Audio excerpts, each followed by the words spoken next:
From the city of Baltimore, CitiStat, with Mayor Martin O'Malley and Kimberly Flowers. I didn't tell him to do that. You brought your own clack. Those folks are from San Francisco. I can't account for their Thank you all very, very much. On behalf of the citizens of my city, we're very honored at your attention and really appreciate the service you do for the entire nation in highlighting government that's actually doing things that work. We're joined to my left by a woman who has the greatest name for a director of recreation and parks, Miss Kim Flowers. And also out in the audience is a veteran of the Kennedy School, Michael Enright, our first deputy mayor. CitiStat is the management tool and method that we are using in Baltimore and increasingly in cities all across the country to improve our city and to transform the way our city government works. CitiStat is quickly changing our city government from an old, spoils-based system of patronage politics to a newer, more effective, results-based system of performance politics. Now, what do I mean by that? My job, and I think the job of every mayor, conceptually, is actually pretty simple. We need to work with all of the partners in our city, our citizens and businesses, to make our cities safer places, cleaner places, better places for kids to grow up. And if we do those things, then private dollars start to come back into your city. Now, conceptually, it's simple. Making it happen is actually fairly complicated, as any of you who have had this job know. It's particularly complicated in our city because when I was tossed the keys to this $2 billion a year corporation, we were a government, unlike private sector corporations, but not unlike other governments, that very rarely measured what we did, how we did it. I distinctly recall having a meeting with our outgoing director of public works and knowing that fleet management was a cost center. I said, well, how many vehicles does the city have? And he said, 6,000. I said, 6,000? He said, 6,500. I said, I really don't know. I was hoping you would. It wasn't a game show. But I mean, that gives you an example of how little we tracked our performance. We didn't initiate CitiStat to be clever. We initiated CitiStat to survive. We went through a rough decade in the 90s, and we needed to come back, and we needed to come back quickly. And you couldn't do that with annual budget reviews. My friend and former colleague Mark Morial of New Orleans said, kid, if you ever want to hide something, make sure you put it in the city budget or the city charter, because nobody ever reads either one. You cannot do the sort of urgent work that our mission called for with annual reviews. With CitiStat, 14 departments come over, 7 each week, so that's 14 in a 2-week period. We map everything, where our problems are, where the deployment goes, because maps don't tell us whether a neighborhood's rich or poor or which way they voted last time. It tells us where the problems are, and that's how we deploy our resources. And we do it in a much faster and a much more informed way. Many executives from government who have come to see CitiStat are very impressed with it as a dashboard to show the chief executive what's going on a timely basis. But it's actually more than that. It is a method for constant improvement. It has become, with its performance measurement, the hallmark of a new corporate culture in our city government. And it also, very, very importantly in government, especially when you can't offer raises that you'd like to, it identifies your better performers, your higher performers, and your future leaders, like our third and best director of Rec and Parks, Kim Flowers. Good afternoon. Well, being CitiStat's very first analyst gave me a very unique and special appreciation for the challenges that face Baltimore City's government, specifically the Department of Recreation and Parks. I knew going into the job that data-driven management was the key to our success. It was the key to reversing years of decline in our municipal park system. And I didn't have the luxury of being inefficient because we can't afford to make poor decisions with the very, very limited resources. So while an annual budget of about $7 million might seem like a lot, it amounts to about $1,100 per acre per year to maintain one of the country's largest municipal park systems. So with margins that tight, I have to squeeze every ounce of effort out of our employees.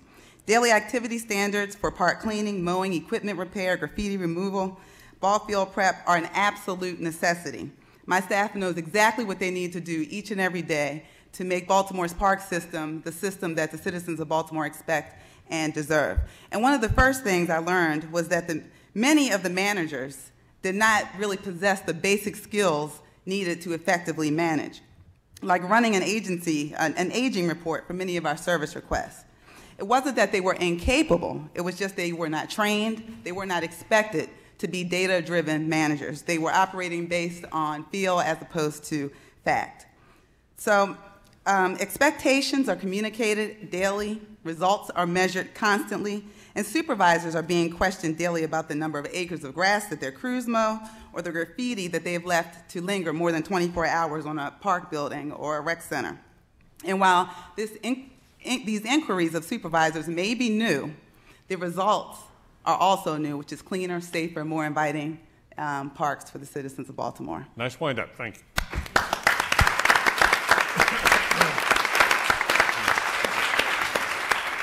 Dorn and then Lee. Your example, grass mowing, has the greater availability of data altered the frequency or the method with which you carry out that fairly elementary operation? Definitely. Because we are constantly watching it, we have a mowing schedule of every 14 days. Every 14 days, all of our park properties are supposed to be mowed. We've outsourced mowing to some vendors, three contractors, and we have something called vendor stat, where we stat the performance of our vendors. So we track the mowing schedule. We track each date. Each time that a property is mowed, that date is logged. If there are any holes in that log, meaning there are no dates in, that means that property was not mowed. So during our vendor stat session, we question these vendors. What is the problem? Why wasn't the grass mowed? Usually it's, the weather, it rained. And so that's our opportunity to stat the performance of those that are providing services to us. Lee. Mayor O'Malley, you have been quoted as saying that the things that get watched get done. Right, the things that are measured are the things that get done. Which is, what did you just say? The things that get measured are the things that get done. I was interested in the variation. I mean, that's the more conventional formulation. I thought you were expanding that by saying that you can watch some things that you can't measure. Do you indeed use your system to be able to do that? To watch things that cannot be measured? You mean like the appearance of buildings, or? Can you monitor things and change behavior among the things that you can't count? Or is... Yeah, this sounds like a game I used to play with the late, great Jack Maple, who invented ComStat under Bratton. We used to play a game as we'd ride around the city. He helped us and gave us a lot of sage advice. Jack would insist you can measure anything. And I'd say, oh, no, Jack, you can't. For example, at-risk children, Jack, we can't measure. These are people with free will, complicated problems, constellations at home. They're not like potholes.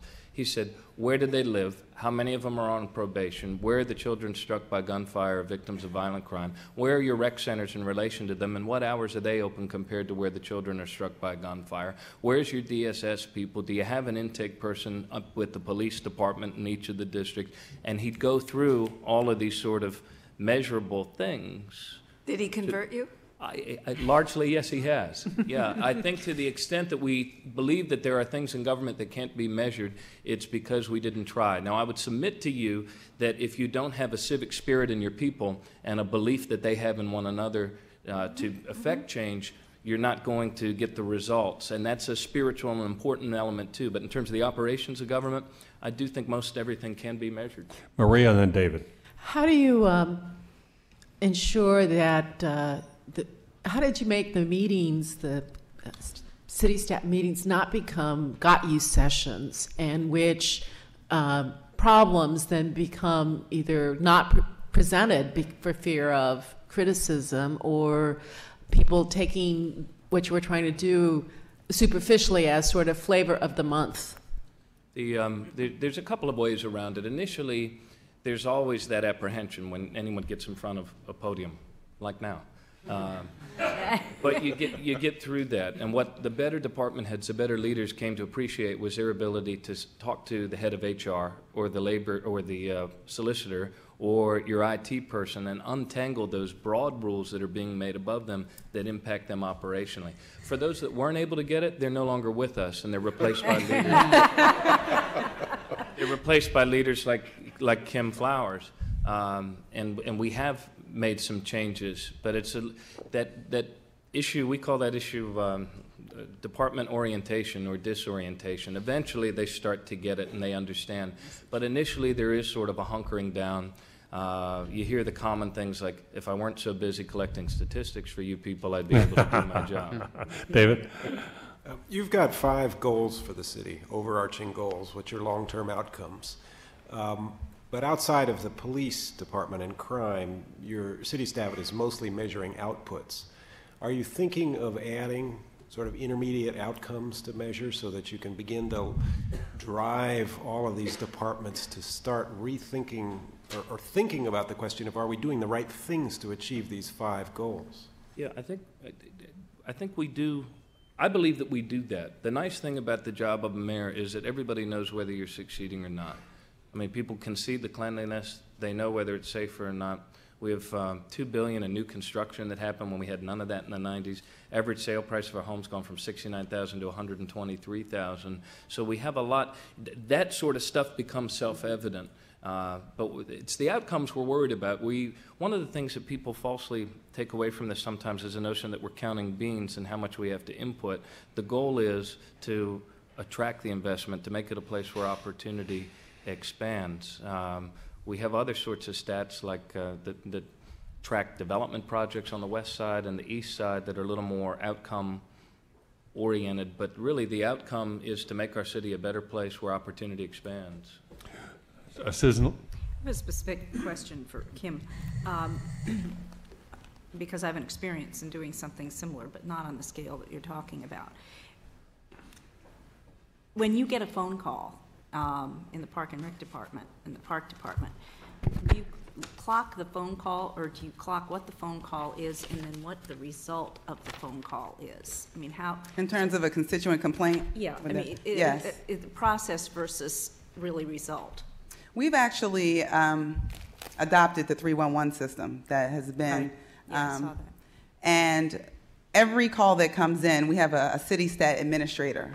That person's responsibility is to do exactly what you described, and that is to log each and every complaint and to enter it into the CitiTrack system, and then issue the constituent a service request number. That number can be used to follow up on where we are with addressing or abating that complaint. We track how long the complaint is in our system. We know if it's overdue. We know, how many days until it's overdue. So all of those things that are tracked and logged every time a constituent calls. And additionally, during the slower times in the 311 system, we call back randomly 100 callers to ask if it was done to their satisfaction. And also there's a small audit capacity where people from CitiStat go out and take digital pictures. Our time is up, but can I ask you, Mayor, if you would respond briefly to 2 quick things. How difficult has it been to work with the unions? And secondly, if we were to select you this year, what would we say to those people who might argue, listen, you've already given an award to CompStat, and you gave an award to 311. How is CitiStat different? Could you answer those briefly? Sure. I have not had any problems from the unions. They have not been happy with the amount of raises that I've been able to give. But in terms of there being an impediment to the progress and the changes and improved performance, I can't honestly say that it has been a problem. When we come to problems, we work through them. Distinguishing this from CompStat and 311, what 311 does not have is the performance measurement on the back end, the collaboration not only within a department, but between that department and the top of City Hall. Similarly, what CompStat has is that it is primarily incident-driven. I guess their outcome is violent crime reduction, but they do not interact with the other. There's no mechanism for the other departments and agencies. You could say, well, that's what cabinet meetings are for, but they really don't do that to the degree we do. At a CitiStat meeting, my whole command staff is around the table for every single department, which allows us to create better synergies and leverage off one another. In essence, we've taken the 311 CompStat, done it citywide, and then taking it to another level in terms of reforming, almost like Six Sigma became the cultural change at GE, performance measurement with those things, and CitiStat has become our corporate